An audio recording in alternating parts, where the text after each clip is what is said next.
berita utama bersama saya Jihan Novita. Saudara, polemik keaslian ijazah Jokowi seolah jadi drama tanpa akhir.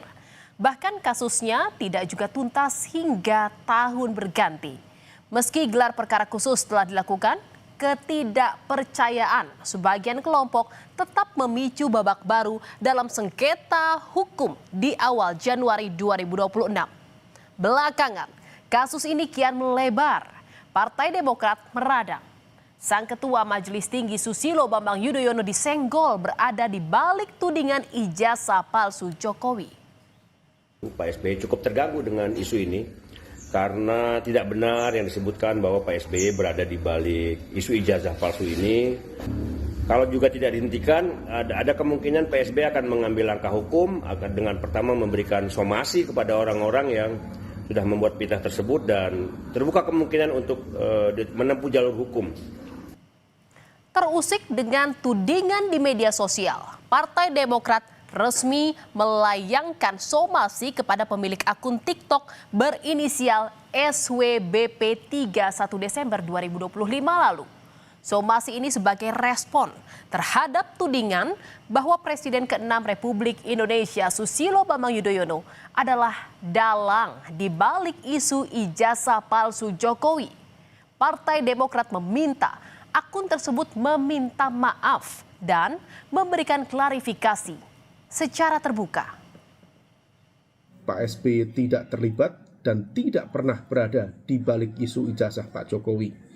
Dan disinformasi semacam ini tentu sangat berbahaya karena bisa merusak reputasi dan juga ruang demokrasi. Kalau misal kemudian masih berlanjut, tentu ini akan berproses menuju proses penegakan hukum selanjutnya di ranah pidana.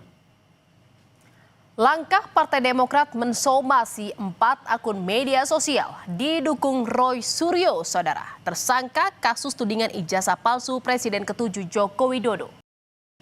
Bahkan Roy menyebut akun-akun tersebut seringkali menyebarkan hoaks atau berita bohong.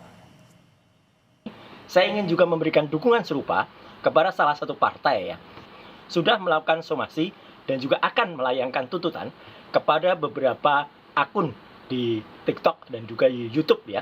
Dan juga di antara mereka ada yang terlibat atau bahkan menjadi ketua dari gerombolan Ceboker Nusantara. Jadi jelas Fufu Fafa ada di balik mereka. Jadi sekali lagi untuk partai tersebut maju terus. Tudingan yang mengarah ke Partai Demokrat bermula dari pernyataan relawan-relawan Jokowi. Ketua Umum Solidaritas Merah Putih Sylvester Matutina menyebut Roy CS hanyalah pion-pion dari tokoh besar yang ingin memecah belah Prabowo Gibran. Bahkan saudara, Sekjen Pradi Bersatu Ade Darmawan secara gamblang memberikan petunjuk warna parpol di balik isu ijazah palsu Jokowi. Ya, seluruh Indonesia sudah melihat tampilan saya hari ini, saya berbaju apa gitu, ya kan? Nah, sisa men-challenge saja, mencari pemikiran sendiri, berpikir masyarakat sendiri. Bahwa siapa sih kira-kira dalangnya gitu loh. Nah, saat ini saya berbaju apa? Nah, itu mungkin salah satu clue yang bisa saya sampaikan. Sementara itu, saudara, dalam sesi wawancara dengan Kompas TV, Jokowi menyatakan bahwa tudingan ijazah palsu yang diarahkan kepadanya sebagai sebuah operasi politik.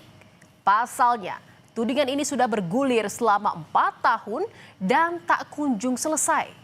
Jokowi melihat ada pihak lain yang ingin merendahkan dan menurunkan reputasinya. Bahkan Jokowi pun tak membantah ada agenda dan orang besar di balik tudingan ijazah palsu terhadap dirinya. Dan yang saya lihat ini memang ada agenda besar politik, ada operasi politik yang sehingga bisa sampai bertahun-tahun nggak rampung-rampung karena keinginan mereka untuk mendowngrade, menurunkan reputasi. Masih yakin dengan pernyataan Bapak sebelumnya ada agenda besar dan ada orang besar di balik kasus ijazah? Saya pastikan, iya. Saudara, somasi tak digubris, Partai Demokrat akhirnya melaporkan 4 akun media sosial yang menuduh Susilo Bambang Yudhoyono terlibat isu ijazah Jokowi ke Polda Metro Jaya. Laporan dilayangkan 5 Januari lalu atas dugaan tindak pidana penyebaran berita bohong. 4 akun media sosial yang dilaporkan adalah kanal YouTube @agrifanani, Bang Boy, dan Kajian Online, serta TikTok Sudiro Wibudius MP. Laporan disertai dengan bukti-bukti pendukung. Saudara, kasus tudingan ijazah palsu Jokowi pun kian melebar. Setelah Partai Demokrat, giliran Roy Suryo melaporkan 7 orang pendukung Jokowi atas dugaan pencemaran nama baik ke Polda Metro Jaya. Roy membagi laporan dalam 2 klaster, yakni tuduhan ijazah palsu miliknya serta tuduhan keterlibatan dalam korupsi Hambalang. Menurut Roy, tuduhan-tuduhan yang disebar melalui media sosial itu tidak memiliki dasar. Dan saya telah melaporkan 7 orang. 7 orang itu ada rincinya, tapi yang dalam laporan ini memang disebut dan kawan-kawan. Para pendukung Joko Widodo itu kemudian membalik begitu saja, mengatakan ijazah saya palsu. Ada yang mengatakan ijazah S1 saya palsu, ada yang mengatakan ijazah S2 dan S3-nya juga palsu. Dan nanti saya akan...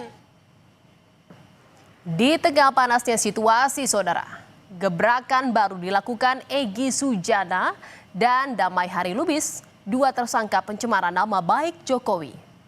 Keduanya justru sowan ke rumah Jokowi.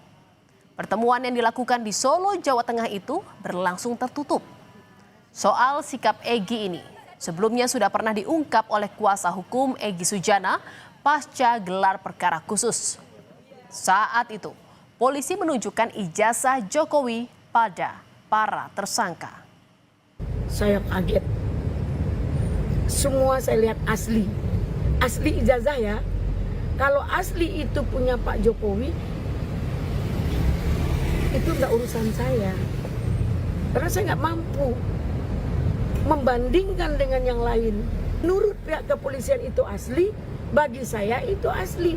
Karena selama ini yang beredar kan fotokopi. Ya namanya ada orang yang mau minta maaf tentu kita terima ya, masa nggak terima. Tapi kalau ada pelanggaran hukum saya pikir itu masalah yang tetap harus diperhatikan.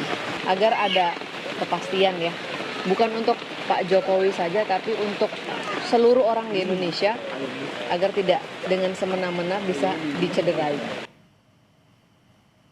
Dalam dialog program Sapa Malam, Roy Suryo memberikan tanggapan terkait pertemuan Egy Sujana dan Damai Hari Lubis dengan Jokowi. Menurut Roy, Egy tidak bersikap sebagai pejuang. Roy menegaskan sejak awal dirinya dan Egy memang tidak berada dalam satu naungan kuasa hukum yang sama. Roy meminta Egy harus jujur terkait pertemuan dengan Jokowi. Kami kalau dalam tim kuasa hukum, advokasi dan akademisi kita tertawa malah. Oh, cuman segitu tuh akhirnya kalian berdua itu. Gitu loh. Kita kan menertawakan aja mereka. Ini untuk menertawakan Bang Egy dan juga Bang Damai. Iya, kenapa? ternyata cuman sampai segitunya. Itu bukan pejuang namanya, tapi pecundang.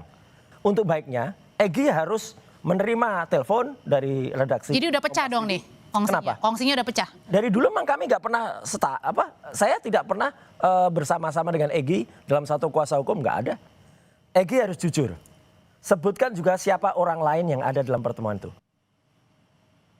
Saudara, dengan sikap Roy Suryo CS yang tidak percaya dengan keaslian ijazah Jokowi, maka proses hukum pada akhirnya akan berlanjut ke pengadilan.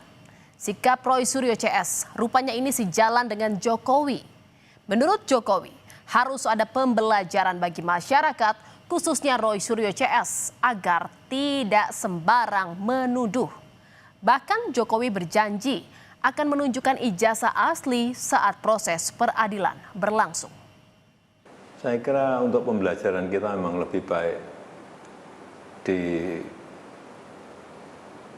dilakukan di penegakan hukum, diputuskan di pengadilan akan lebih baik. Untuk pembelajaran kita semuanya. Itu forum yang paling baik untuk menunjukkan ijazah asli saya. Dari SD, SMP, SMA, universitas semuanya akan saya bawa.